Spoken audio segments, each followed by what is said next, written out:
Perfect.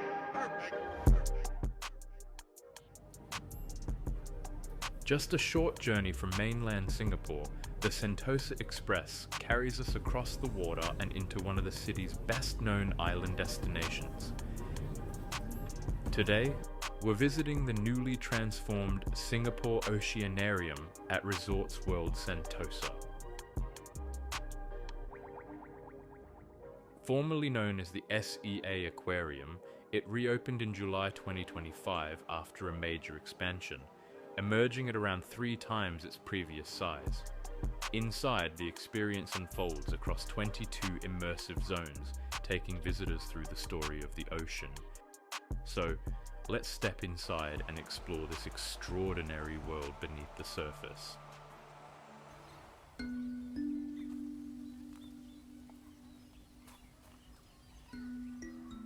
Our first encounter inside the Oceanarium is a world that seems almost suspended in time.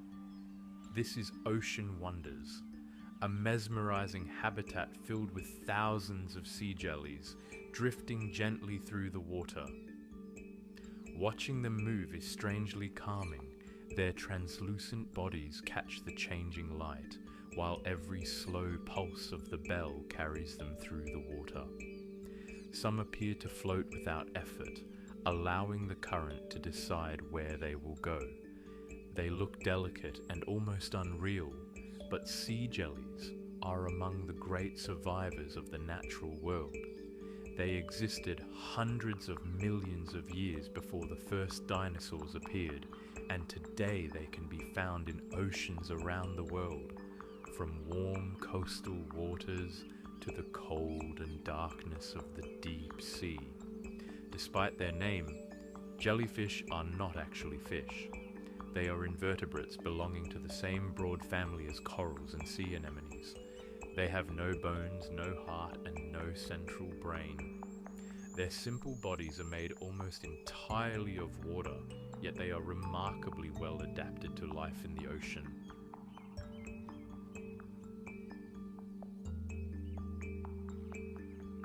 Movement is created by contracting the bell, pushing water behind the body.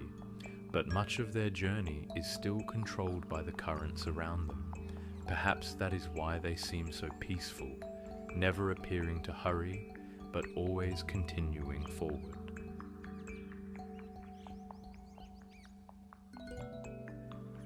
Beneath the bell are tentacles and oral arms. These contain specialized stinging cells that help a sea jelly capture tiny animals and plankton. Some species can deliver a painful or even dangerous sting, although many are harmless to people. Here, the lighting reveals an extraordinary variety of forms. The moon jelly has a pale, translucent bell resembling a full moon in the night sky. The Pacific sea nettle is more dramatic, with reddish tentacles and long flowing oral arms, and the fried egg sea jelly takes its name from the raised yellow dome at the center of its body, an appearance that is surprisingly close to a sunny side-up egg. Behind this effortless display is a carefully controlled environment. Sea jellies are fragile and cannot be kept in a conventional aquarium tank with sharp corners or strong currents. Instead, curved chrysal habitats create a gentle, continuous flow of water, keeping them suspended and preventing their soft bodies from becoming trapped or damaged.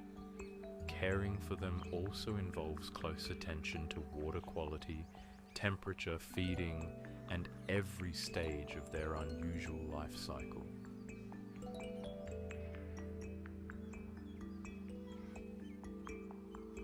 Sea jellies are often admired simply for their beauty, but they are also part of a much larger ocean ecosystem. They feed on plankton and small marine animals, while becoming food for creatures such as sea turtles and certain fish. Like every animal in the ocean, they occupy a place in an interconnected living world. In the darkness of this gallery, surrounded by colour and gentle movement, it is easy to forget that we are standing inside a building. For a few quiet moments, the outside world disappears, and we are simply watching some of the ocean's oldest inhabitants continue their timeless journey through the water.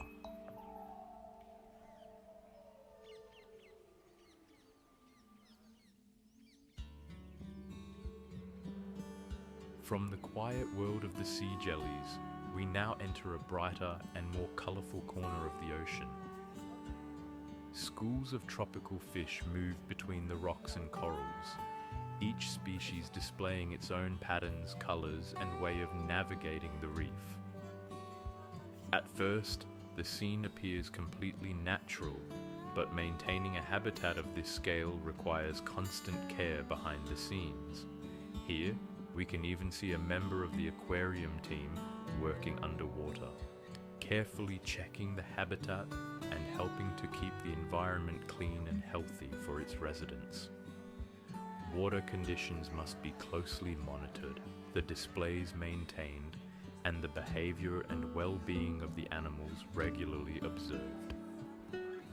It is a reminder that the beauty visitors see through the glass depends on the daily work of many aquarists, divers, and animal care specialists. For us, it is a colourful window into tropical marine life. For them, it is a living environment that requires attention every day. These tiny amphibians may look beautiful, but their brilliant colours carry an important warning.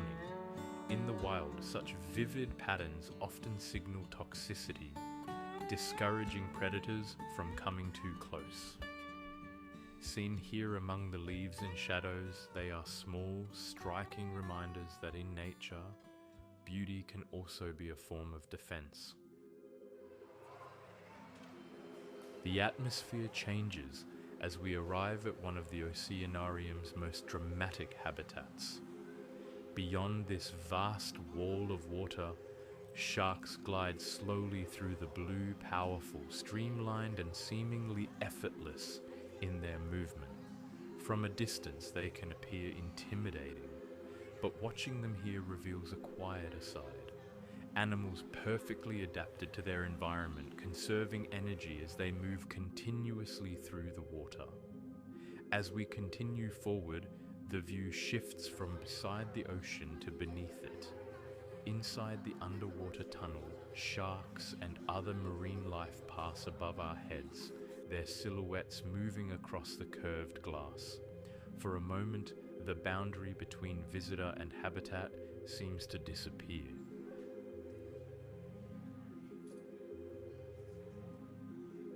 Beyond the shark habitat, the Oceanarium opens into a much more colourful underwater world. Large tropical fish move slowly through the water, their bright patterns standing out against the darker rocks and coral. Hidden among these rocky habitats are some of the reef's more mysterious residents. At first, a moray eel may appear almost motionless, with only its head visible from a narrow opening in the rocks. Its long body remains concealed, allowing it to watch the surrounding water while staying protected inside its shelter. The snowflake moray is recognized by the pale, irregular markings covering its darker body. Its pattern provides excellent camouflage among rocks and coral, where it searches for small marine animals. Unlike some larger morays, its teeth are especially suited to crushing, hard-shelled prey, such as crabs and other crustaceans. Leaving the darker crevices behind, the habitat becomes brighter again. Here, tropical fish fill almost every part of the scene. Some travel together in schools, creating constantly changing patterns in the water. Others remain close to the rocks and coral, defending a small territory or searching carefully for food. Every color and body shape has a purpose. Flattened bodies allow some fish to turn quickly between narrow spaces. long snouts help others reach food hidden inside the reef, while stripes and patterns can provide camouflage, recognition, or warning. Seen together, they create the impression of an underwater city, busy, crowded, and filled with movement. Some of the inhabitants may also look very familiar. The orange and white clownfish, living close to protective sea anemones, became one of the most recognizable fish in popular culture through Finding Nemo.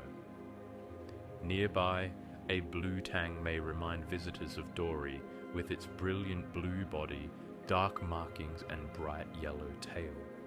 The characters may be familiar from animation, but the real animals have their own fascinating lives. Clownfish are protected by the stinging tentacles of their host anemones. In return, their movement and waste can benefit the anemone, creating one of the reef's best-known partnerships. Blue tangs spend much of their time feeding around coral reefs.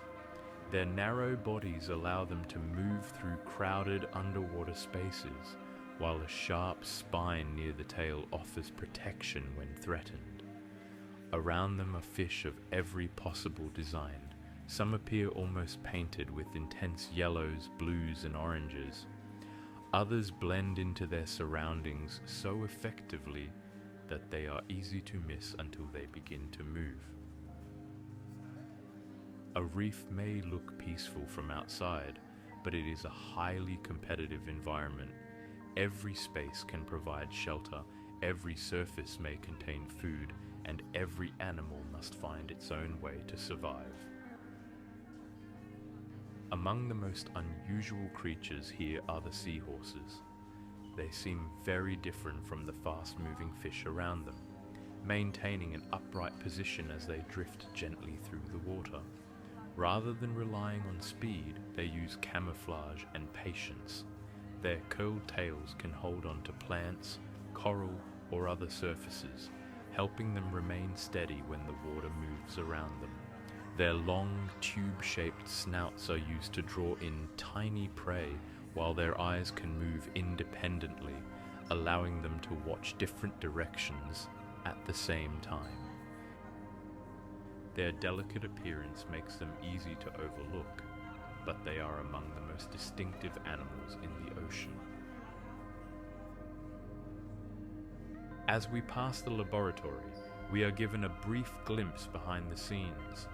Rows of smaller tanks, microscopes, and scientific equipment reveal another side of the Oceanarium, one focused on observation, research, and animal care. Here, specialists may examine samples, monitor marine life, and study the conditions needed to keep each habitat healthy.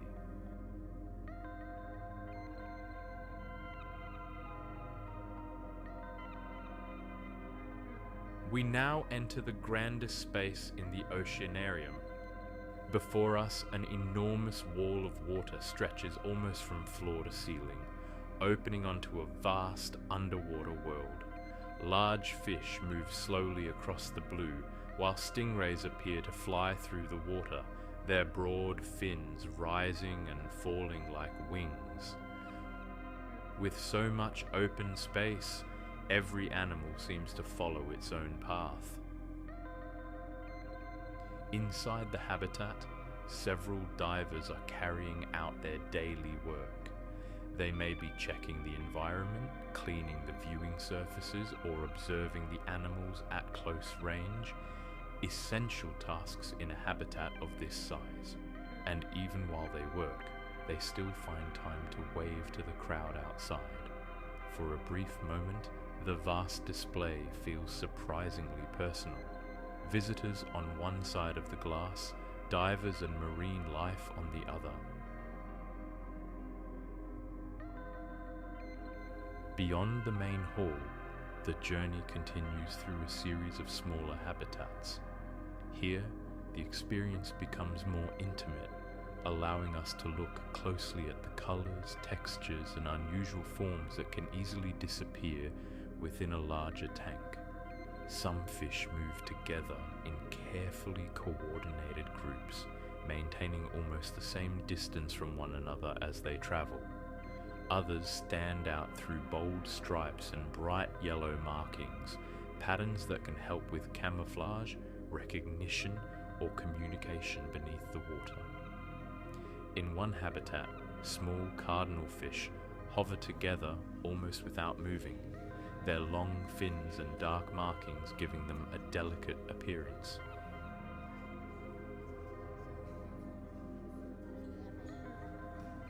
Every species seems to occupy the water differently.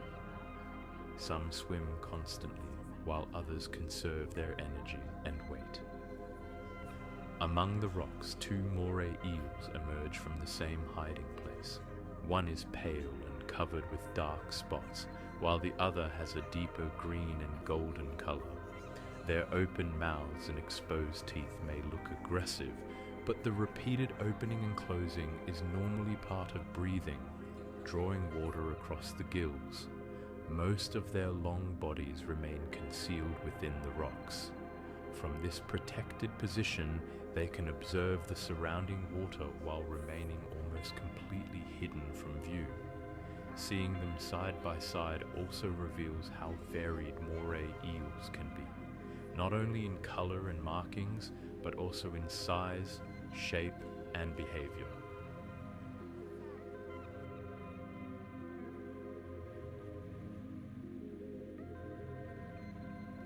Moving from one display to the next, the Oceanarium reveals how many different solutions marine animals have developed for survival. Some depend on speed, others find safety in numbers, some advertise themselves with brilliant colors, while others survive by becoming almost invisible.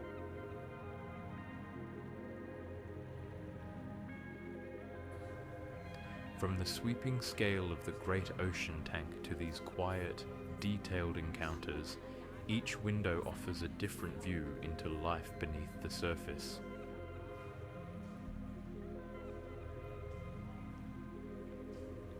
This final scene transforms an ordinary living room into a world beneath the water. Fish move through a space once designed for human life, creating an image that feels both beautiful and unsettling. It suggests a future shaped by rising seas, changing climates, and the choices we make today.